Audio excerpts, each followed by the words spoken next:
Hey there, Drowsy Historian here. Tonight we're trudging barefoot into the sodden misery of medieval Ireland. A land soaked in myth, yes, but also in rain, blood and cow dung. You're not a chieftain or a bard or some luminous Celtic heroine. You're just another nameless soul squinting through the fog, trying to find enough nettles to boil for dinner. The wind never stops. The mud has ambitions. And if the hunger doesn't get you, the neighbours probably will. So before the next famine rolls in, or your roof gives up entirely, go ahead and like the video and subscribe. But only if you enjoy slow, damp descents into historical despair. Leave a comment telling me where you're listening from and how long you think you'd last in a world where your biggest luxury is a dry patch of moss. Now go ahead and get comfortable. Let's begin. You arrive in the world face first into smoke and cold. The hut is one room, barely a room at all really, more of a drafty box woven from mud, reeds and misplaced hope. It's night because of course it is. The wind is shrieking through the gaps in the walls.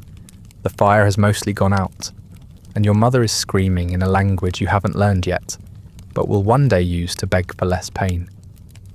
There's no midwife, no clean cloth, no herbs, just your mother, a dull knife, and someone's half-drunk aunt who keeps muttering about omens. You are breech, of course. Why wouldn't you be? The pain drags on for hours or days, no one's sure. There's no clock. Just the steady ticking of your mother's strength being drained out of her while someone tries to pry you loose like a stone, stuck in a horse's hoof. The floor is straw, soaked in something dark. The roof is thatch, leaking as usual. The air smells like wet wool, burning peat, and the slow collapse of the human spirit. Eventually, with a sound not unlike a boot being pulled from mud, you emerge, alive technically, covered in blood, mucus, and your mother's disbelief. There's a moment of silence, no crying. That's not a good sign. But then you do cry, not because you're full of life, because the air is freezing and the cold hits you like betrayal. Someone slaps your back, hard, and mutters something about St. Bridget. Another voice suggests that maybe you're a changeling. You're not, probably. Just unfortunate. But superstition doesn't care about probability. You're wrapped in a bit of rough wool that smells faintly of mould and someone else's sweat, and handed off while your mother lies still, eyes unfocused. If she gets up, she lives. If she doesn't, you're going to be fed goat's milk from a cracked horn and raised by relatives who resent the very sight of you. There is no priest at your birth. There is no written record. You are not baptized with urgency unless someone decides you're likely to die in the next few hours, which, statistically speaking, you are. Infant mortality is a communal expectation. 1 in 3 won't make it past the first year. The fire is stoked finally, not for your sake, but because it's miserable in here, and someone's bones are aching. You're placed in a woven cradle that's been patched so many times. It resembles a death trap more than a bed. It creaks when you move, which you do often, because your tiny body already knows it doesn't want to be here. Outside, it's raining. Again. The sound leaks through the thatch like a dirge. The dog won't stop barking. No one has eaten in 2 days except the man in the corner gnawing on something you're not supposed to ask about. The hut is crowded, 7 people, not counting you, all sharing the same space, air, and diseases. You don't know what disease is yet, but you will. Soon. Your lungs rattle. Someone says it's just the chill. Someone else suggests burying you now, to save trouble later. You survive anyway. Unfortunately, your name is given without ceremony, probably after a saint, maybe after your grandfather, who died of something vague and slow. There is no joy in the naming, just obligation. You're another mouth to feed and a future source of labour. In better years, you might have been welcomed. But this isn't a better year. It never is. The oats failed, the pig died, and someone in the next village got cursed by a druid or the church. It's hard to tell which these days. Your birth is not a miracle, it's a problem. Your mother, assuming she survives, will be back in the field within a week. There is no rest, no healing. Just more work and a slightly heavier sense of dread. If her bleeding doesn't stop, she'll die quietly in the night while everyone pretends not to notice. If the afterbirth doesn't come out fully, it might rot inside her. They'll call it womb poison. There's no cure, just prayers, and dirt, and forgetting. For now, you're kept warm by proximity, not affection. You're swaddled tight, not because anyone read a parenting scroll, but because letting your limbs flop freely invites the fairies. You are not kissed, you are not cooed over. You are watched for signs of wasting, and occasionally sniffed to make sure you're still breathing. You are a squalling bundle of consequence. Congratulations. You don't remember learning to walk, just that at some point you were expected to. No crawling, no waddling, no clapping for first steps. One day, you're a bundle in the corner, and the next you're being told to fetch water from the stream, which is half frozen and filled with things that probably have teeth. You fall in the mud constantly. There's no one to carry you, and even if there were, no one has the strength. Your feet never see shoes, not once. You grow calluses over frostbite, and when they crack, you just stuff them with moss and keep moving. The hut is still crowded, still cold, still damp. There's never enough food or space or silence. You sleep shoulder to shoulder with your family. The smell of unwashed bodies mixing with smoke from the fire that never vents properly. Everything, your hair, your clothes, your breath, smells like peat smoke and old sweat. You learn not to cry, not because you're brave, but because there's no benefit. If you're hungry, tough. If you're sick, too bad. If you're scared, join the club. Fear is the default mood here, and no one has time to soothe you. You are not taught things. You are shown things once and then expected to repeat them perfectly. Miss a step, spill a drop, or break a tool, and you're cuffed hard enough to remember. You learn to carry buckets taller than your legs, to tie knots with swollen fingers, to herd animals that are meaner than your cousins. You don't get toys, you don't even get pebbles because your little brother eats them. You entertain yourself by poking insects, carving mud shapes, or listening to adults mutter about omens. Sometimes you laugh. It's not encouraged. Food is what you can scrounge. Boiled nettles if they're in season. Bits of dried fish if someone's been lucky. Worms if you're desperate enough, which you will be. There's no such thing as a meal. There's chewing and swallowing and hoping it doesn't come back up. You drink water from puddles that smell like feet. Milk is a fantasy. Honey is a lie. Meat is for feast days, which occur once a year, and are mostly just another excuse for the adults to drink themselves unconscious. You fear wolves, not in the fairy tale way, in the real way, where one took a sheep last week and left behind a jawbone with tufts of wool still stuck in the teeth. You fear Englishmen too, though you've never seen one. Your uncle says they're pale and armoured and tax you just for thinking too loudly. You fear priests because they have that look, the one that sees everything you've ever done wrong before you've even done it. And you fear the neighbours because they're just like you, but hungrier, meaner, and slightly better armed. By the time you're 6, you've already seen a body. Maybe a traveller who froze in the woods. Maybe a cousin who didn't survive the fever. Maybe something worse. You're not sheltered from death. You're introduced to it early. Like an uncle you'll be spending a lot of time with. You don't get a lesson in mortality. You get a stick and instructions to keep the birds away, until someone digs a hole. You never ask questions about the afterlife.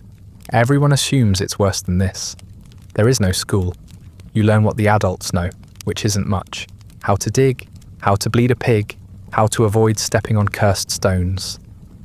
You might pick up a prayer or two, mumbled half-heartedly, at meals that aren't meals. Maybe you memorize a line of verse not because you understand it, but because your grandfather hits you if you don't. Reading is for monks, numbers are for debts, language is for shouting. Sometimes in the rare sliver of time when you're not hauling, cutting, boiling or crying, you try to play. You chase chickens or throw sticks or watch the smoke twist above the fire. It doesn't last. Someone always needs something. Someone is always shouting your name, or worse, forgetting it. Childhood isn't a phase. It's a waiting room for labour. You are not building memories. You are surviving. Your hands blister. Your skin splits. Your eyes adjust to the dark because the rush torches only last so long. You learn the sounds of owls, the weight of silence, the shape of hunger. You are not loved the way modern people mean it. You are tolerated, occasionally defended, and expected to grow into something useful. If you don't, well, the forest is full of holes, and no one really counts the children. By the time you're old enough to swing a stick with intent, you've been informed, repeatedly, that you belong to a clan. Not a family, a clan.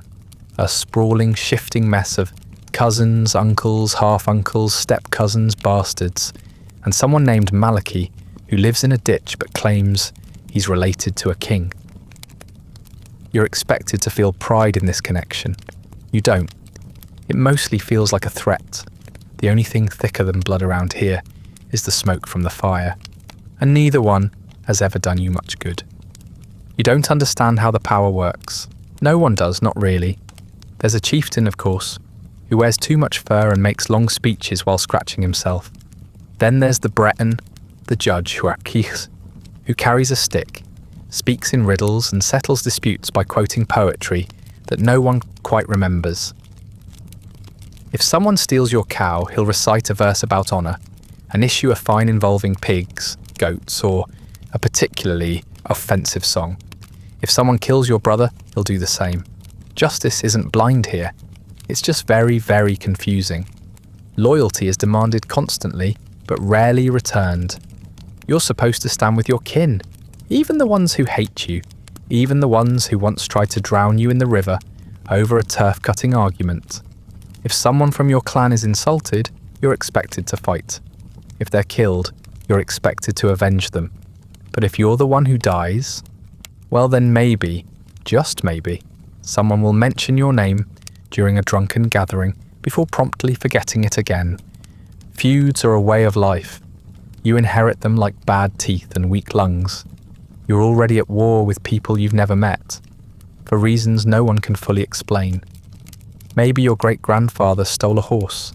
Maybe someone's second cousin insulted someone's sheep. Maybe it was a glance. Maybe it was a dream. Whatever the reason, the feud exists now, and it will outlive you.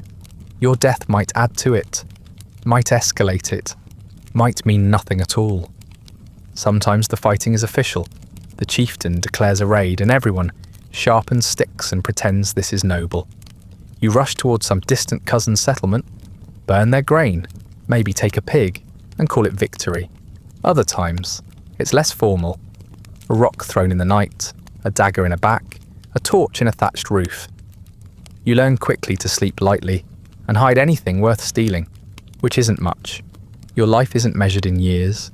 It's measured in how many times you've almost died. The land itself is part of the struggle. Every patch of bog, every tangle of forest, every muddy hill is owned by someone, or claimed by someone, or disputed by 5 someones, who are all armed and deeply paranoid. You don't own the land you work. You borrow it from people who borrowed it from someone else. All it takes is one accusation, one whispered claim that your grandfather took a cow that didn't belong to him. And suddenly your house is on fire, and your kneecaps are in danger. Breton law is supposed to bring order. It doesn't. It brings rules. Endless, intricate, beautiful rules, all in verse, all centuries old, all selectively enforced. There's a law for how to apologise with honour, a law for how many cows a nobleman owes if his dog eats your foot, a law for how long you have to wait before declaring someone legally dead if they fall into a bog. What there isn't, usually, is anyone to enforce them, unless you're powerful. Then the Breton listens, otherwise you're left to settle things the usual way. Violence, grudges, and passive-aggressive storytelling. You're reminded often that you're part of something bigger, but bigger doesn't mean better. It means more people who might ruin your life on a whim. You owe your clan everything, your labour, your loyalty, your silence, but the moment you become inconvenient, they will forget you. Or worse, they'll remember you just enough to make you an example, The only time your name will be spoken with reverence is if your death causes enough outrage to justify another round of bloodletting. In theory, your kin protect you. In practice, they just monitor your suffering with interest. You might be called to testify in a land dispute, or dragged into a fight you don't understand, or married off to seal a truce that lasts exactly 4 days. You are not a person here. You are a bargaining chip with legs. And when those legs stop working, you'll be left in the ditch with the rest of the inconvenient ancestors. By now, you've heard plenty about God. He is everywhere, you're told, in the clouds, in the soil, in the sick pig your father cursed during last week's storm. He is watching, always watching, but he is not helping. You pray for warmth and get rain. You pray for food and get nettles. You pray for mercy and get the flu. If God loves you, he has a cruel way of showing it. If he hates you, well, that would explain a lot. As a layperson, religion doesn't bring you comfort. It brings you rules. Long, tedious, contradictory rules that shape every breath you take. Don't work on feast days. Don't eat on fast days. Don't think about flesh unless it's drying on a hook. Sex is mostly forbidden. Pleasure is suspicious. Laughter, if too loud, suggests heresy. The priest shows up once a month to remind you that your soul is in constant peril, then demands a tithe you can't afford. If you fail to pay, your afterlife becomes even more uncertain, and your neighbours will assume you're in league with the devil, or the druids, or both. You go to mass when the bell rings. The chapel is freezing, the benches are rotten, and the Latin washes over you like cold water, incomprehensible and relentless. You kneel on stone until your knees creak, mumble through prayers you only half remember, and pretend you don't notice the priest eyeing the widow 2 rows ahead. Faith is not something you feel. It's something you endure, like weather, or hunger, or your uncle singing. Confession is its own special form of torment. You're told to spill your sins, every one of them, to a man who barely knows your name, but definitely remembers your father's. You admit to impure thoughts, impolite words, and that time you kicked the chicken in frustration. He listens in silence, then assigns penance. Maybe fasting, maybe flogging, maybe crawling on your knees in public while your neighbours mutter about your shame. It's not meant to cleanse you. It's meant to remind you that you are always, eternally wrong. But let's say you go all in. Let's say you renounce the world and join a monastery, thinking this will bring peace, clarity, or at the very least, dry clothes. It doesn't.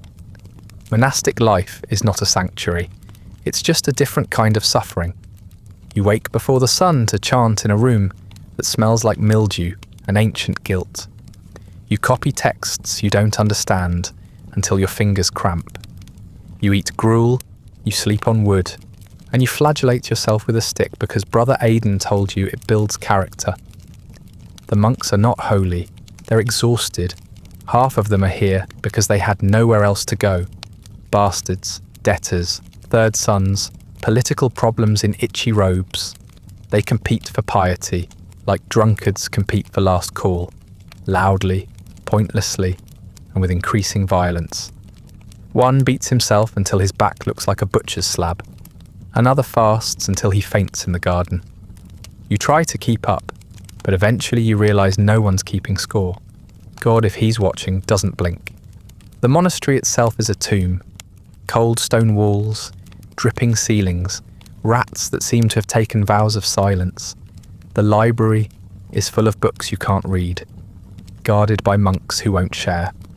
The fields are rocky, the tools are blunt, and the only thing that grows reliably is disappointment.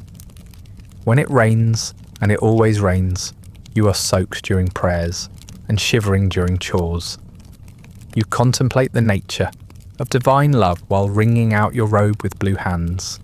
Sometimes there's a pilgrimage, a journey to a holy site, usually over a mountain or through a bog or into a forest where the wolves haven't read the Psalms. You walk barefoot for miles, blistered and coughing, toward a relic that may or may not be a saint's finger. You kiss it, kneel, weep, and then walk home with a chest infection. If you're lucky, you get a vision. If you're honest, you get pneumonia. Miracles are spoken of often and witnessed never. Someone's cousin's cousin was healed by prayer, or maybe just stopped faking. Someone else saw a light in the woods, which might have been divine or just a fox on fire. Either way, you cling to these stories because without them, it's just misery for no reason. And that's harder to swallow than the gruel. God never speaks, not to you, not to anyone. The silence grows heavier the longer you wait. You're told that's faith, loving someone who never writes back. So you bow, you chant, you kneel again. Not because you believe, because you're terrified of what might happen if you stop. The rain doesn't stop. Not really. It pauses sometimes. It lightens. It shifts from sheets to mist to something so fine it feels like breathing inside a wet cloth bag. But it doesn't stop. It falls on your roof, on your fields, on your skin, on your food. It falls when you wake and when you sleep, and when you try to pray and can't think over the constant sound of dripping. It soaks everything you own, and then soaks the things you forgot you owned. It seeps into the corners of your bones and takes up residence there, quietly, permanently. You never remember being dry. Maybe once for an afternoon, years ago, when the sun came out long enough to make the sheep lie down and steam. But that memory is a dream, and dreams are dangerous. Mostly, you're damp. Not soaked, that would imply movement, action and accident. No, you are perennially, inescapably damp. Your clothes are never dry. Your bed smells like mildew. Your boots, if you have them, squelch when you walk. If not, your toes are permanently pruned, blistered, and half frozen. You get used to it. What choice do you have? The mud is not seasonal, it's structural. It makes up half the roads, most of the fields, and at least a third of your daily diet, accidentally or otherwise. It sucks at your feet when you walk. It stains everything you touch. It swallows tools, livestock, memories. Sometimes you wake to find your pig has sunk overnight and is now just snout and eyes above the muck. Sometimes you wonder if you'll be next. You laugh about it once. Then the neighbour drowns in his own yard and no one laughs again. The cold is a given. Not sharp like winter in other places, not dramatic, just constant, wet cold that wraps around your spine and gnaws. You wake up cold, work cold, eat cold, and go to sleep with your knees locked from shivering. The fire helps, but it's never enough, and the smoke makes your lungs rattle. You catch something every year, a cough, a fever, a chill that never fully goes away. Your joints ache by 20. Your fingers go numb every time you try to weave, sew, or hold a spoon. You learn to live without feeling in your extremities. Crops rot before they ripen. You dig them up anyway, eat what you can, and pretend not to notice the black streaks. Grain moulds in the loft before winter even starts. Bread goes sour in a day. Vegetables sprout fuzz the colour of despair. You've tried drying things, but the air never stays dry long enough. Every harvest is a negotiation with the weather, and the weather never negotiates. It just takes. Illness follows the damp like a shadow. Swamp fevers, lung sickness, skin that cracks open and never heals. The bog water gives you something that makes your guts twist and your teeth loosen. You lie in bed for days, sweating and shaking, until someone decides whether you're worth the cost of care. Usually, you're not. So you wait it out, praying to Saint someone, and when you wake up still alive, it feels like punishment more than blessing. Then cruelly, there is summer. Brief, radiant, false summer. The clouds break for a week, maybe 2. The air turns warm. The sky turns blue. The grass glows. Your bones sigh in relief. You think, foolishly, that maybe this year will be different. Maybe the oats will grow. Maybe the roof will hold. Maybe you won't cough blood by Christmas. The illusion lasts just long enough to reset your expectations. Then the rains return with vengeance. The warmth fades like a betrayal. You go back to huddling by the hearth, trying to remember the feel of sunlight. Everyone you know is weather-beaten, their skin puckered, their voices hoarse, their eyes narrowed against wind and smoke and drizzle. The elderly don't bend because of age. They bend because the cold has pulled their spines into question marks. Children grow up learning to sleep under damp wool. Women wrap their hair in cloth not for modesty, but to keep the mould from settling in. The weather isn't a background condition. It's a living, malicious force, older than your gods, crueler than your chieftains, and more consistent than your kin. There is no planning around it, no escaping it. It dictates when you sow, and when you starve, when you travel, and when you hide, when you live, and when you don't. The church bell rusts, the stone walls drip, the sheep rot from the hooves up. You stop asking if the sky will clear. You stop hoping. You just pull your cloak tighter, dig your hands into your sleeves, and walk forward into another day of grey grinding wetness. And still, somehow someone will call it a blessing. A land of saints and scholars, a land kissed by rain. You wonder if they've ever actually lived here, or if they just saw it once in summer and didn't stay long enough for their boots to dissolve. Meals are not something you look forward to. They are not moments of joy or comfort or even warmth. Meals are a grim ritual performed out of necessity and endured like a bad sermon. You don't eat because you want to. You eat because if you don't, you'll collapse in the bog and be mistaken for compost. Again, the hearth is the centre of the home, but that doesn't mean it's cheerful. It means it's where the pot hangs, the pot that has never, in living memory, contained anything you describe as flavour. Most days begin and end with oats. Not porridge, not bread, just oats, cracked, boiled and spooned out in lumps like punishment. If there's milk, it's sour. If there's honey, you're dreaming. Occasionally, there's salt, but only if someone found it clumped in the bottom of a forgotten jar. The consistency is always wrong. Too thin to fill you, too thick to swallow without effort. The oats stick to your teeth, which is unfortunate because those teeth are already halfway to ruin. You chew slowly, not because you're savouring it, but because you're trying to avoid chipping another molar. Every bite is a gamble. You're never quite sure what's growing on the surface, but you eat it anyway. Mould doesn't always mean danger. Sometimes it just means texture. If something smells off, you hold your breath. If it moves, you close your eyes. The fire isn't strong enough to boil off whatever's festering in the pot, but it's enough to warm it. Just. You learn not to ask questions. You learn to chew with suspicion and to swallow with resolve. Meat is a memory, a fantasy, something that appears once or twice a year, surrounded by ceremony and greed. A chicken for a wedding, a bit of dried fish for a funeral. On those rare occasions when you do get a strip of something that once had a face, it's so overcooked it splinters in your mouth.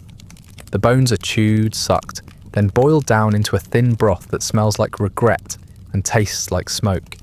If you're lucky, the broth has marrow. If you're very lucky, it doesn't have weevils. Famine isn't an event. It's a rhythm. Every few years the crops fail. Sometimes it's the rain. Sometimes the rot. Sometimes the pigs drop dead with no explanation, and someone blames a sin you didn't commit. When the famine comes, it's not dramatic. It's slow and dull and miserable. Meals get smaller, bellies get louder. You start boiling things that were never meant to be food. Bark, roots, grass, you chew them until your jaw aches and your stomach folds in on itself. Sometimes you eat moss. Sometimes it fights back. Children cry at night. Not because they're scared, but because their bodies don't understand why there's nothing left. You watch them curl up, knees to chest as if trying to hide from their own emptiness. You lie beside them, pretending your own stomach isn't gnawing through your spine. Hunger becomes the background noise of your life, constant, whining, and ignored only through sheer willpower. You stop dreaming about feasts. You start dreaming about anything warm, anything heavy, anything at all. Insects become acceptable. You don't go looking for them exactly, but when one finds its way into the pot, no one pulls it out. Frogs? If you catch one, it's dinner. Rats? Roast them and don't look at the tail. You've seen people eat leather. Boiled boots, softened belts. One man in the village swore by boiled parchment, back when parchment still existed. When you find a bit of bread with just the right amount of mould, not too fuzzy, not too green, you treat it like treasure. Your teeth rot from the inside out. They ache constantly, even when you're not chewing. Gums bleed, breath spoils. There's no solution, no herbs, no prayers, just the slow, irreversible march toward toothlessness. When one falls out, you keep it, maybe as a charm, maybe as proof that you once had enough to lose.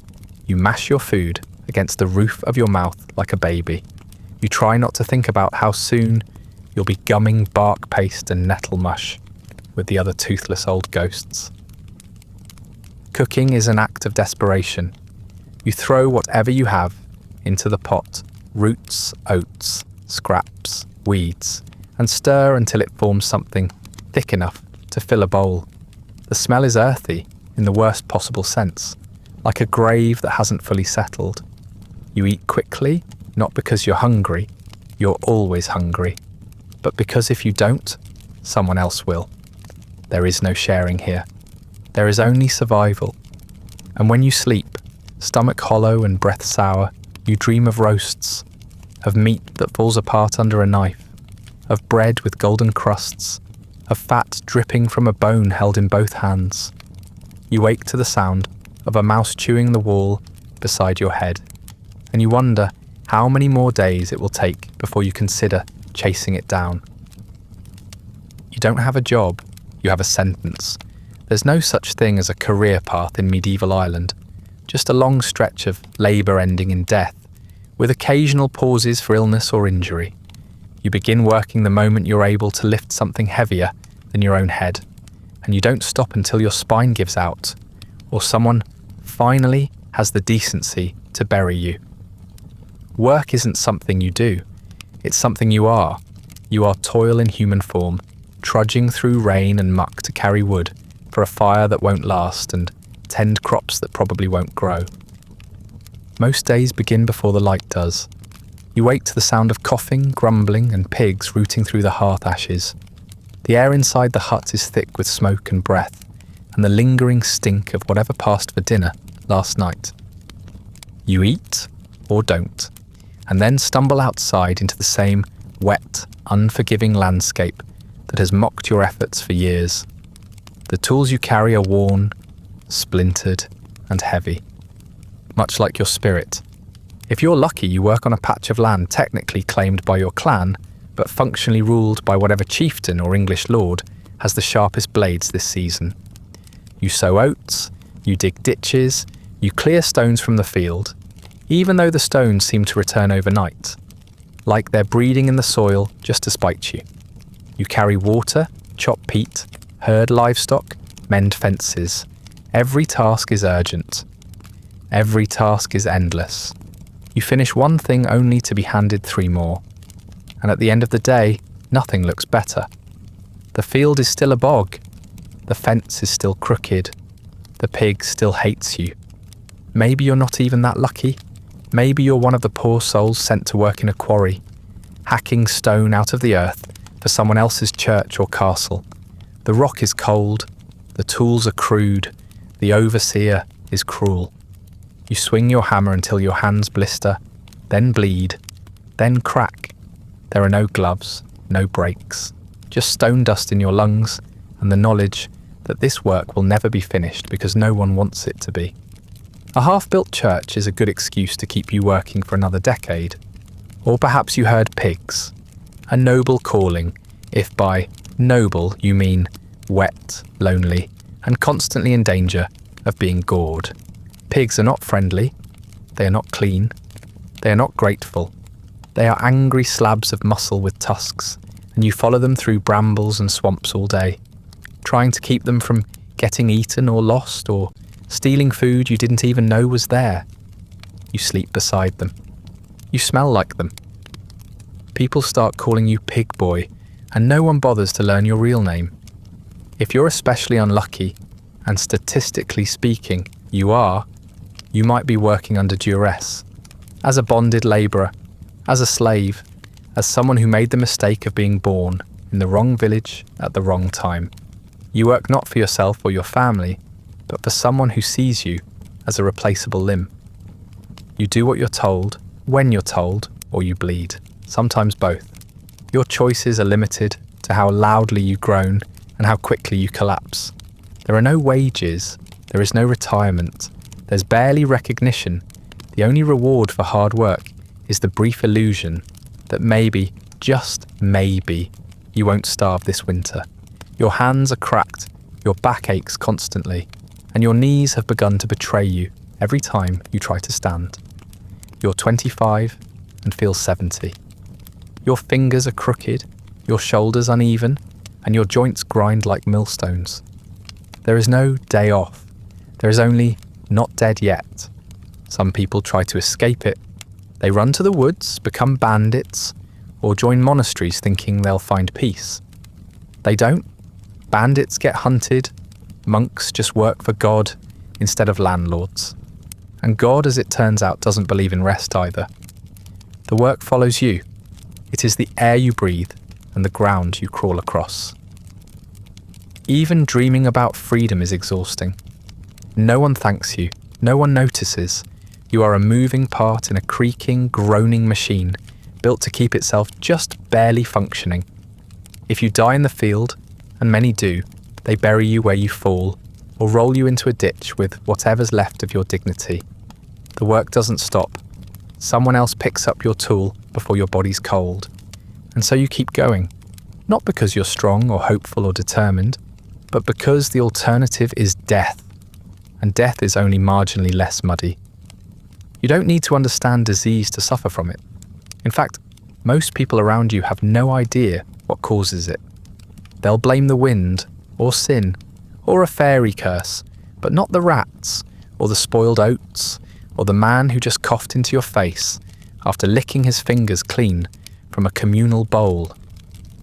Illness is a regular visitor in your life, more dependable than the seasons, more persistent than hunger, and far less interested in fairness. You never know what will take you down, only that it's coming. The symptoms start small: a cough, a rash, a cramp that won't go away. You try to ignore it, because there's nothing to be done. There are no doctors, only neighbours with opinions and monks with herbs they can't pronounce. You drink more water, which is probably what made you sick in the first place. You sit near the fire and hope it goes away. It doesn't. The cough deepens, the rash spreads, the cramp blooms into a twisting agony that makes you gasp when no one's looking. You're not dramatic. You've just been trained to hide pain until it becomes impossible to stand. Tuberculosis is common. You wouldn't know the name, of course. People just call it consumption or the wasting. It takes its time turning lungs into mush and coughs into warnings. If someone spits blood, everyone backs away but pretends they're not. No one says it out loud, but once you start wheezing at night and can't climb hills anymore, people stop sitting close to you at supper. You're not contagious. You're doomed. And no one wants to catch your doom. Then there's dysentery, the classic. It moves fast and humiliates thoroughly. You go from feeling fine to defiling your straw bedding within hours. The smell alone is enough to convince your family to put you outside. There you lie in a makeshift pile of rags, shivering, leaking, and praying to die before the dehydration scrapes your insides hollow. Sometimes you live, sometimes you don't. Either way, the bedding is burned, if there's enough dry kindling to spare. Ergotism is a quieter threat, hiding in your food. When the rye goes bad, which is often because nothing ever truly dries here, it grows a mould that makes you hallucinate, seize and scream about demons. Your limbs convulse, your fingers curl, your mouth froths. The villagers debate whether you're sick or possessed. The difference doesn't matter. Either way, they'll probably beat you with sticks until you stop moving.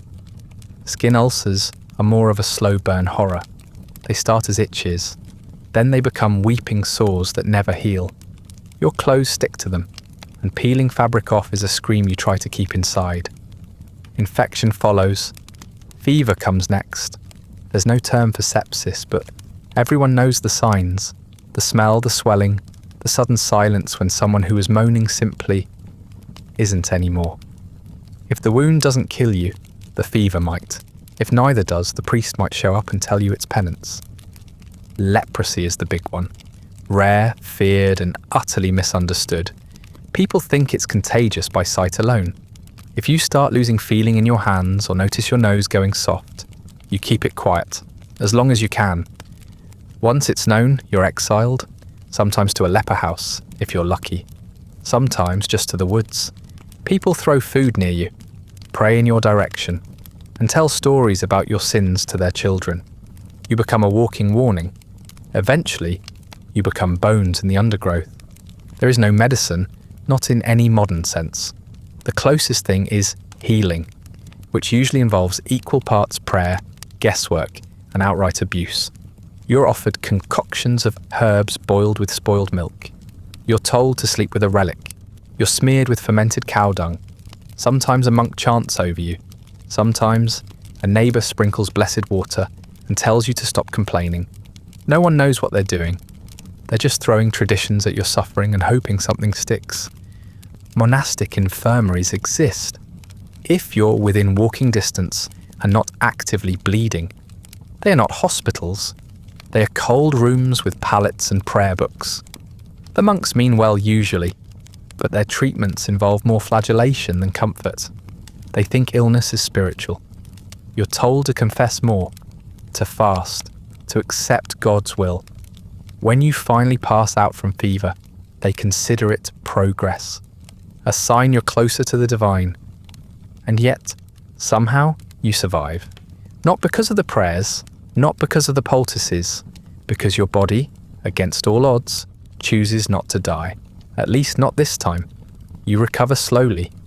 Your joints stiff. Your appetite ruined. No one welcomes you back with celebration. You return to your chores like nothing happened. You carry buckets with shaking hands, bend your ulcer-scarred knees in the field, and wait patiently for the next infection to find you. It always does. At some point in your late teens, or earlier, if your family's especially desperate, you get married. Not because you're in love, not because you chose someone, but because your clan needs something. A truce, a dowry, an extra pair of hands to haul peat. You are the bargain, the tie, the meat in the middle of someone else's agreement.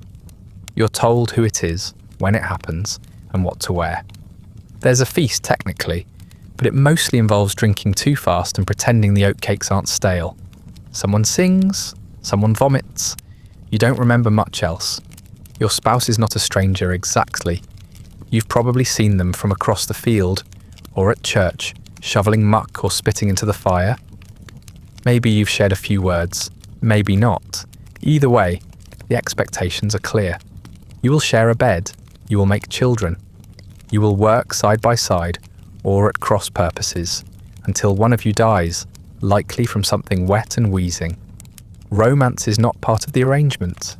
Affection is optional. Tolerance is the goal. The wedding night is not tender. It's not even private. The hut is full of relatives who are pretending to sleep. The bed is straw over wood. The blanket smells of goats, and the noise outside is just loud enough to muffle the awkward silence inside. You don't speak. You just do what's expected. No candles, no flowers, no kind words, just obligation, skin, and the vague hope that it'll be over quickly. It usually is. Life as a married person is exactly the same as life before, just with more yelling. The hut is still crowded. The chores are still endless. The food still tastes like wet cardboard. But now you have to negotiate with someone who snores, farts without apology, and has very strong opinions about how water should be carried. You bicker about everything. Firewood, pigs, where to piss. Sometimes it becomes shouting. Sometimes it becomes silence. Either way, it's exhausting. Pregnancy comes quickly, not because you're trying, but because there's no alternative. There's no birth control. There's no understanding of how any of this works beyond a vague sense that God is either punishing or rewarding you. You carry the child while hauling wood, cooking meals, digging weeds, and pretending you're not in constant pain. When the birth comes, it's in the same smoky, filthy room you were born in, probably with the same dirty rags. You scream. No one comforts you. They just hope the baby survives long enough to be useful. Most don't. Children die. That's just how it is. They choke, they starve, they catch fevers that don't even have names. You bury them in shallow graves behind the hut, mark the spot with a rock, and move on. There's no time for mourning. There are mouths to feed and nettles to boil. You try not to get too attached, but you do. And it hurts, every time. Still, you keep having them. It's what you're for, apparently. Your partner changes, or maybe they don't. Either way, you notice more. The smell, mostly. They smell like wet straw and old regret. Their hair is falling out. Their teeth are going. They complain more. They touch less. Maybe they drink too much. Maybe they don't speak at all. You fantasize about life without them. Not out of hatred, just exhaustion. You wonder what would happen if they wandered off into the bog one night and didn't come back. You wonder if anyone would go looking. There is no escape. Divorce is not an option unless you're very lucky or very powerful, and you're neither. Adultery gets you shunned, or worse. Refusal gets you punished. You're stuck with this person until one of you dies, and odds are it'll be them first. When they do, you don't cry. You just add it to the list. Then someone else decides you should remarry. You don't argue. You're tired of arguing. You nod, and the cycle begins again. Marriage is not sacred. It is not a celebration. It is survival, a pooling of resources, a mutual dragging through the endless mire. Sometimes, on a good day, there's a shared joke, or a quiet moment by the fire when the hut is finally still. You hold hands, not out of affection, but because yours are too cold to warm on their own. It isn't love, but it's something. And then the rain starts again. The baby coughs. Your partner rolls over and snores like a dying boar. You stare at the thatch, dripping above your head, and remind yourself that this is what everyone else is doing too. It's not failure, it's just life. Violence isn't a disruption in your life, it's the rhythm. A background hum that grows louder at intervals, and then fades, but never quite disappears. You live in a land carved up by bloodlines, grudges, and desperation, where peace is just the pause between raids. There is always someone fighting someone, always a feud reigniting, always a border disputed with fire. The banners may change, the faces may change, the sharp end of the spear does not. You don't live near a fortress or castle. You live in a village built from wood, mud, and wishful thinking. There are no walls, no guard towers, just watchful eyes and an agreed-upon warning shout that may or may not come in time. When the men ride in, sometimes your kin, sometimes strangers, they don't announce themselves. They just arrive, weapons drawn, faces masked with war paint or ash or whatever passes for intimidation that season. They don't speak, they burn, take and leave. Sometimes it's a raid between clans, old scores being settled with new corpses. Someone said something years ago. A boundary line was crossed. A cow wandered too far. You don't know the reason. You don't need to. All that matters is that tonight there are fires where your roof used to be, and someone you knew by name is lying in the road with an axe still in them. You learn not to ask questions. The answers don't help. Other times the violence is imported. You've seen foreigners before. The Norse mostly, tall, loud, armoured in a way you've never seen. They come by sea and leave by fire. Later, the Normans arrive, more polite, more organised, but just as deadly. They bring knights with shining mail and heavy swords. You've never seen a horse that large before, let alone one trained for war. The first time you watch someone split in half from the shoulder down, your mind refuses to believe what your eyes just saw. You are not a warrior, you are not trained. You do not have armour, you have a sharpened stick, maybe a rusted knife, and a sense of obligation. You are told to defend your home, but your home is made of straw. It doesn't take much to destroy. When you stand in the line with the other men from your village, none of you look brave. You look like farmers with stage fright. You're hoping the enemy is just as scared. They're not. When battle begins, it's not glorious. It's chaos. Screaming, slipping, choking on smoke. The ground becomes slick with blood, piss and worse. You swing wildly, hoping to hit something. Mostly, you miss. When you do land a blow, it's not clean. It's not cinematic. It's a crunch of bone and a spray of fluid that makes you gag. You drop your weapon, you pick it up, you keep going. You have no other choice. You get lucky. You don't die in the first rush, but you're not unharmed. A blade grazes your side. A club catches your shoulder. You stagger back, fall, and play dead while the fight rages around you. When it's over, no one checks to see if you're okay. If you can walk, you're expected to help clean up.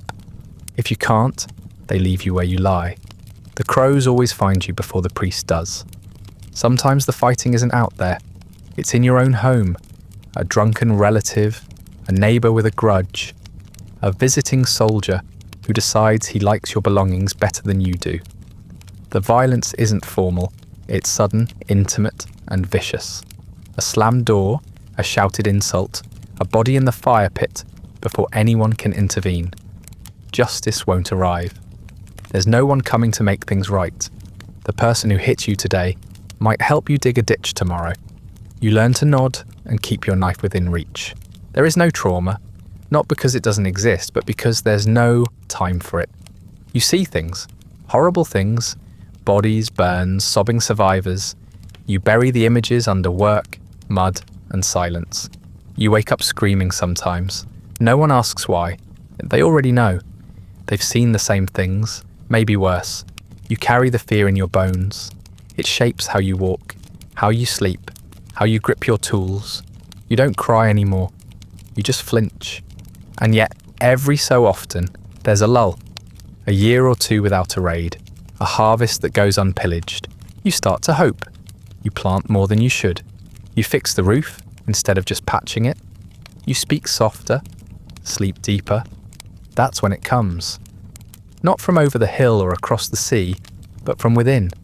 From someone who's been waiting, brooding, drinking, sharpening. The pattern begins again. You are not safe. You have never been safe. And every time you start to believe otherwise, someone reminds you why you keep the axe near the door. Just when you think it can't get any worse, it does. You've survived the rain, the hunger, the feuds, the fevers. You've buried your children, patched your roof with mud, and learned to sleep with a knife under your straw mat. You've seen your village burn 3 times, and rebuilt it with the same rotting timbers and the same exhausted hands. You've adjusted, if such a thing is possible. Then the English arrive, and suddenly misery has a new uniform. They don't come with kindness or clarity. They come with scrolls and swords, claiming lands you've lived on for generations, not by conquering in the traditional honest way, but by declaring themselves your new masters with the casual arrogance of men who've never dug a ditch in their lives. Some of them can't even pronounce the name of the place they're taking, but that doesn't matter. They've got horses, steel, and parchment with seals, and you've got nothing that counts as ownership in their eyes. Your fields are no longer yours. Your woods, your rivers, your grazing pastures, they're now granted to some lord from across the sea who's never worked a day in his life, but has a cousin who fought somewhere important. He might not even visit. He'll just send a steward to collect rents you didn't agree to. You now pay for the privilege of living where your great-grandparents died face down in the same mud you're still planting in. Feudalism arrives like a disease, quietly, then all at once. Suddenly you're not just poor, you're a tenant, a serf, a subject of a crown you've never seen, ruled by laws you don't understand, in a language you don't speak. You can't read the notices nailed to the church door, and when you ask what they say, you're told to mind your place. Your language, your real one, is slowly outlawed, not with fire, but with disuse. You're told it's backward, uncivilized, a problem. Before long, you stop speaking it outside your hut. The taxes make no sense. You pay to till the land. You pay to graze your cow. You pay to fish in the river that used to belong to everyone. You even pay a fee for your own marriage, and another when your father dies. A charming little charge known as a relief, as if anyone is relieved when the English get involved. If you can't pay in coin, and you never can, you give them grain, pigs, cloth, whatever they ask for. If you refuse, they take it anyway, and a bit more to teach you a lesson. You're expected to contribute to the construction of things you'll never benefit from. Castles rise from the earth like tumours, each stone hauled by backs like yours, each block shaped by hands cracked and swollen. You build the walls that will keep you out. You dig the moats you'll be drowned in if you misbehave. If you're very unlucky, you'll be conscripted to help raise a tower, only to die in its shadow before the mortar dries. Justice becomes a foreign concept, mostly because it's now delivered in a foreign language. If someone wrongs you, steals from you, beats you, kills your pig, you appeal to a court that doesn't recognise your name, your customs, or your existence. Your ancient Brehon laws are laughed off as quaint. Poetic, yes, but inconvenient. English law, they explain, is the future. In this future, you lose every dispute. There are moments when it feels like the world is being reshaped with you in it, but not for you. New roads are built, but you're not allowed to use them. Markets are founded, but you can't afford to trade. Churches are erected in styles you don't recognise, staffed by priests who can't pronounce your name and don't care to learn. You're told this is progress. You look around and see the same hunger, the same cold, the same bruises, now just under new management. Resistance, of course, is possible, but costly. You've seen what happens to those who fight back, hanged, burned, disappeared. Sometimes their families too, just for good measure. So you keep your head down, your mouth shut, and your back bent. You sing the old songs quietly. You tell the old stories only to your children, and only when the wind is too loud for neighbours to overhear. You survive, if that's the word for it. And through it all, they call you savage, backward, a people in need of taming. You who have lived on this land since memory began are now treated as an unwelcome guest, a footnote, a nuisance. You want to scream, but you don't. You've learned there's no room for noise in someone else's castle. You grew up hearing that Irish law is fair, that it's ancient, wise, poetic, that it's a gift from the old days, a system built not on revenge, but on compensation. Brehon law, they call it. A code as old as the stones, passed down in verse like a lullaby laced with threats. It sounds noble when the bard sings about it, but when you're standing in a muddy field, explaining why someone's goat is missing, it doesn't feel noble. It feels absurd. The Brehon, the judge, is not robed or seated in a towering hall. He's just a man, usually old, with a long memory and longer moustache, sitting on a stool and quoting rules that haven't changed in 500 years. He might have a book, but more likely he has a stick and a cousin in every family. The law he speaks is structured in beautiful phrases, full of rhyme and rhythm, but the content is about as beautiful as a skinned pig. If you think poetry makes justice more tolerable, you haven't been fined in couplets. Everything is measured in cattle. Kill someone's brother? That's 7 cows. Break a bone? 2 cows and a goat. Insult someone's honour in public?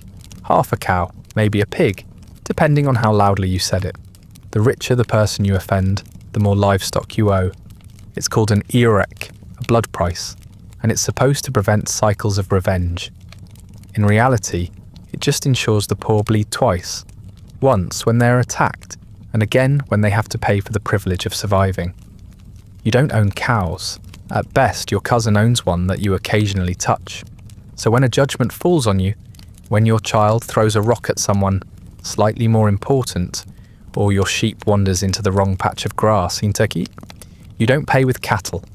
You pay with labour, with favours, with months of grovelling servitude, or if the damage is bad enough, with pieces of yourself. Steal a loaf of bread. They don't fine you. They break your fingers. Call it a deterrent. You call it Tuesday. There are laws for everything, and everyone. Nobles, commoners, monks, poets, even blacksmiths have their own sets of rules. The problem is that the higher your status, the more protection the law gives you. The lower your status, the more poetic the punishment becomes. A lord's son can accidentally kill a farmer and walk away after a few cows change hands. But if you so much as step on a noble woman's cloak, you're whipped in public while someone recites an elegy about your foolishness. The laws around women are particularly baffling. If you get pregnant out of wedlock, you're exiled. Doesn't matter how it happened. Doesn't matter who the father is, especially if he's important. You become a liability, a shame to be hidden. If you try to keep the child, you'll be lucky to find a corner of the village willing to feed you. If you try to hide the pregnancy and get caught, the punishment becomes worse. There are laws about the status of the unborn, laws about the exact number of cows owed if a fetus dies in a brawl, laws about how loud you're allowed to cry. Public punishment is common. Shaming is considered educational. If you're caught lying or cheating, you might be forced to wear a sign around your neck for a month. If you offend a bard, and yes, there are laws about that too, you could be cursed in verse and shunned entirely. One man once had his tongue pierced with a thorn for gossip. Another had to walk naked through a festival with soot on his face because he insulted a monk's singing voice. The law never forgets, but it has a very strange sense of humour. Sometimes you think about appealing.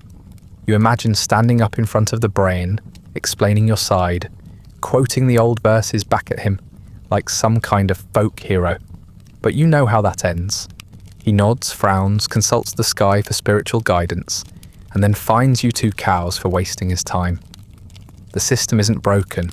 It's functioning exactly as intended, preserving the power of the few and bleeding the rest dry in the name of tradition. And then just when you think you've learned to navigate it, when you've memorized the fines for spilled milk and borrowed cloaks, the English come in and layer their own legal system on top of yours. Now there are 2 sets of rules, 2 kinds of courts, 2 punishments, depending on who catches you. Brehon law for the locals, common law for the conquerors, justice doubled, confusion tripled, mercy nowhere to be found. So you keep your head down. You avoid the Bren. You avoid the Lord. You avoid everyone who might remember that you once said the wrong thing in the wrong place at the wrong time. You smile, nod, and pray your cow never wanders onto the wrong side of history. If you live long enough to be considered old, it isn't because you were strong, or wise, or particularly lucky. It's because death got bored and wandered off. Most people don't make it that far.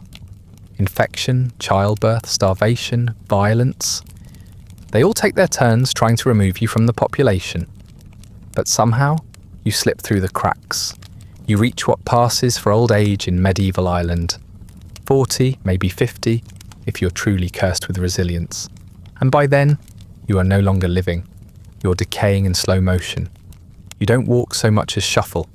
Your joints make sounds that shouldn't come from living things.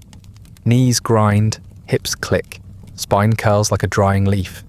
Every movement requires negotiation. Sit too long and you stiffen. Stand too long and you fall.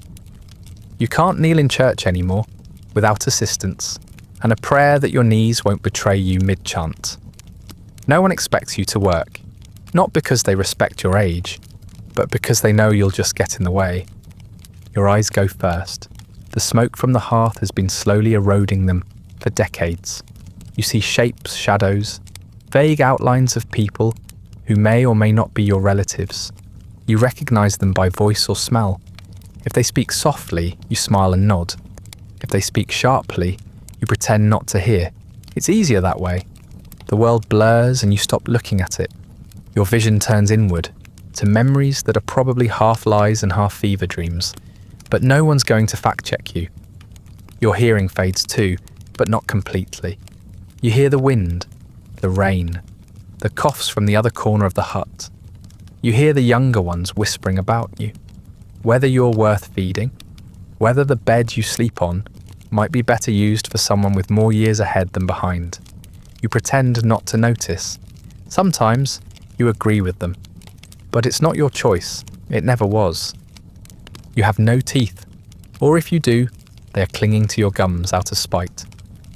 Your food is mush, porridge, boiled roots, anything soft enough not to require chewing. It dribbles down your chin when you're not paying attention, which is most of the time. You're handed a bowl and a spoon and expected to feed yourself. You do slowly, shaking, muttering. Sometimes you forget whether you've eaten at all. The days bleed together and your hunger feels more like a habit than a sensation. Your clothes don't fit anymore. Your body has shrunk in some places, swollen in others. Your feet are permanently swollen from decades of frost and walking in wet boots. Your hands are clawed from arthritis. When it's cold, and it is always cold, your fingers lock up entirely. You sit by the fire and watch the flames, not because they're beautiful, but because they're the only thing in the room that still moves with purpose. Conversation is limited. People don't ask for your thoughts. They ask you to move, to eat, to be quiet. The children avoid you unless they're forced to hand you something or sweep your corner. You were once the centre of a household. Now you are a smelly obstacle, tucked near the wall so no one trips over you. If you speak, it's to yourself. Muttered stories, names of people long dead, prayers that don't quite follow the official script. You narrate your thoughts out loud just to remind yourself you still have them. Occasionally, someone remembers that you once knew things. They ask for a tale, a name, some detail from the past. You try to answer, but your words get tangled. Names slip away, facts mix with dreams. You give them what you can, and they nod politely. You know they're not listening. They're hoping for something useful. A land claim, a family secret, something they can exploit. When they find you don't have it, they stop asking. Illness is constant. Not dramatic, just a steady unravelling. Your bowels don't listen anymore. Your bladder's a traitor. Your back feels like it's trying to leave your body altogether. Every day is another small betrayal. You're not dying in a blaze. You're rotting in slow, polite increments. You lose pieces of yourself, memory, dignity, the ability to hold a cup without spilling. No one calls it suffering. They call it aging. Like that's somehow better. And yet, you remain. You take up space. You breathe, wheeze, mumble. You're a fixture in the hut, like the cracked beam or the mould in the corner, not worth fixing, but too much trouble to replace. People step around you, speak over you, and only touch you when absolutely necessary. When you finally do fall asleep and don't wake up, it's not a tragedy. It's a practical matter. One less mouth, one more patch of ground to dig. And then the fire keeps burning. The porridge keeps boiling. The world forgets you, as it always meant to. You always knew it would end like this. Not in a blaze of glory, not in a heroic stand, not surrounded by family and warmth and whispered goodbyes, just here. Wherever here happens to be. Maybe it's the corner of the hut, your breath slowing beside the fire as the smoke rises unseen into the thatch. Maybe it's the field where you collapsed mid-step, and no one noticed for an hour. Maybe it's a ditch, shallow, cold, half frozen, with one arm still stretched toward the path you were trying to reach. In the end, the details don't matter. What matters is that it's over. No one screams, no one sings. Someone nudges your foot, shrugs and calls for a shovel. If they're feeling generous, they'll bring you back to the hut, lay you out in your rags, and mutter a prayer they half remember from childhood. If they're not, they'll dig where you fell. It's not disrespect, it's efficiency. The ground is hard and people are tired. They've buried better people for less. Your body is light now, lighter than it's ever been. You're bundled in whatever cloth is closest. An old cloak, a burlap sack, the blanket that barely kept you warm last winter. You're placed on a cart or dragged on a sheet, or carried by two reluctant relatives with bad knees. They don't cry. Crying is for the living, and only when it's safe to do so. There's no time for mourning when the roof still leaks, and the cow is still sick, and the oats still haven't sprouted. Maybe the priest comes, maybe he doesn't. If he does, he reads from a book you never learned to read, in a language that never sounded like yours. He says the right words, or the words people believe are right, and sprinkles water over what used to be your face. If he doesn't come, someone else says a line or two just to be safe. A prayer against wandering spirits. A charm to keep your soul from bothering the livestock. The line between faith and habit is thin, and by now, no one's in the mood to argue theology. Your name isn't carved anywhere. There's no marker, no stone, no inscription. If you're lucky, a cairn is built, a small pile of rocks to keep the animals from digging you up too quickly. If you're buried in the churchyard, it's in the far corner, with the others who couldn't afford blessings. If it's the forest, then the moss will have you by spring. If it's the bog, you'll sink into silence and disappear completely. People say the earth is greedy, but it's not. It just accepts what it's given. No one remembers your birth date. No one records your death. The stories told about you, if any are told, are vague. Half-truths, borrowed memories, things you did or didn't say, stretched to fit whatever point someone's trying to make. You become a lesson, or a warning, or a joke. You become someone else's version of who you were. The truth, whatever it was, sinks with you and stays there. Birds will get there first if the grave isn't deep enough. Foxes, maybe, or dogs. People pretend not to notice, because it's rude to acknowledge what everyone knows. The smell fades faster than you'd think. The wind covers everything eventually, even the stain you left in the dirt. Even the footprints of those who stood over you for a minute, and then walked away.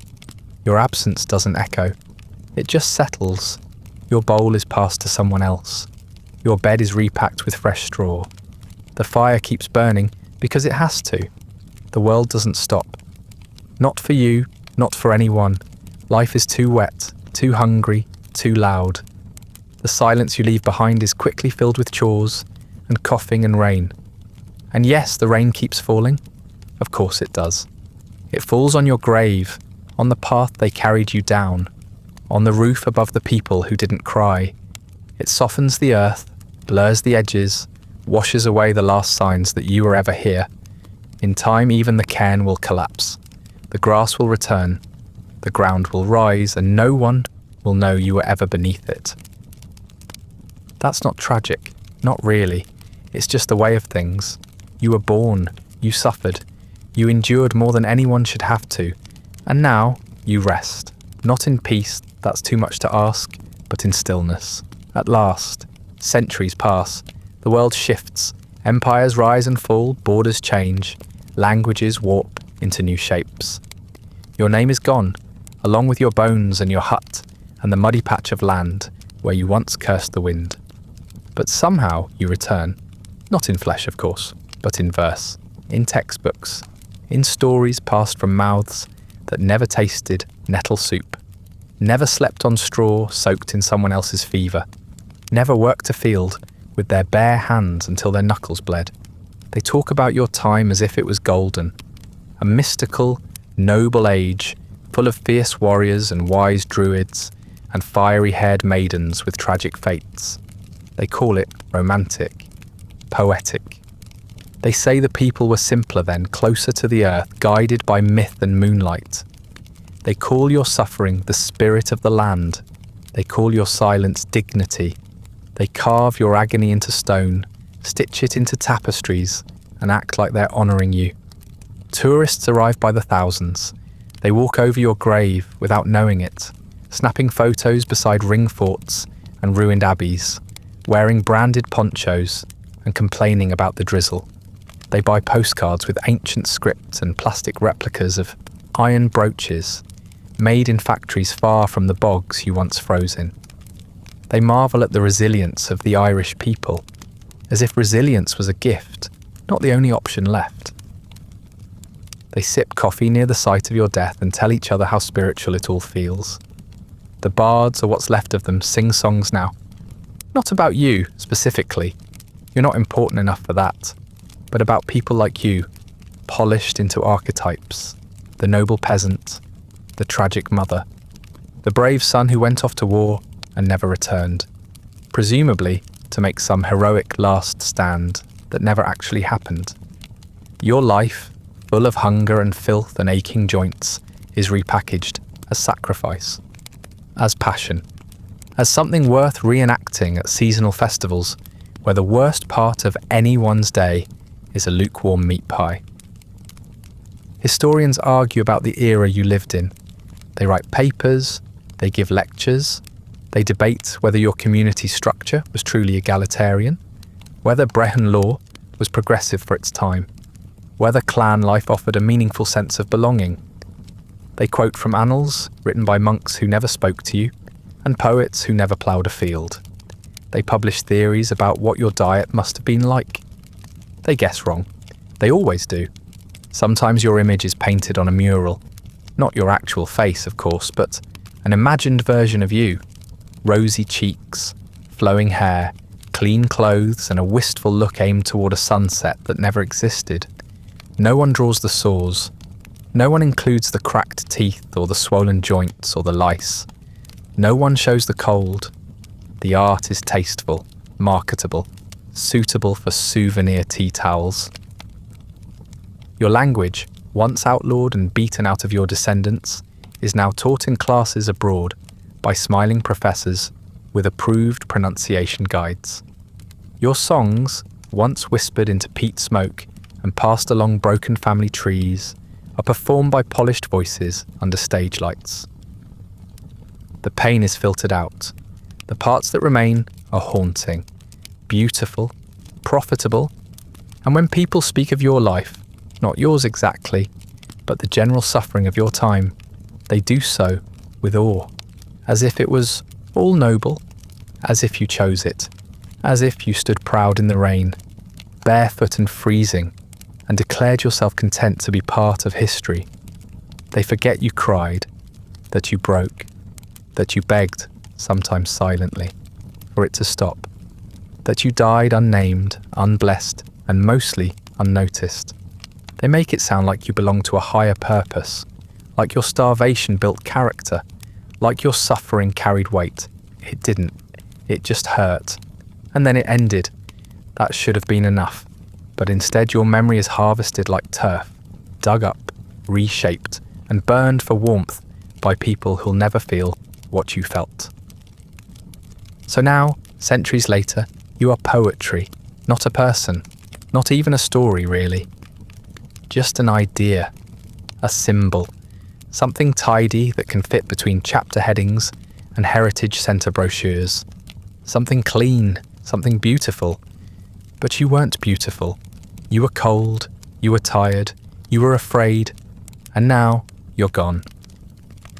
That's the end of tonight's long rain-soaked crawl through a life that was never meant to be remembered, where every breath was borrowed, every mouthful a gamble, and every day a lesson in slow erosion.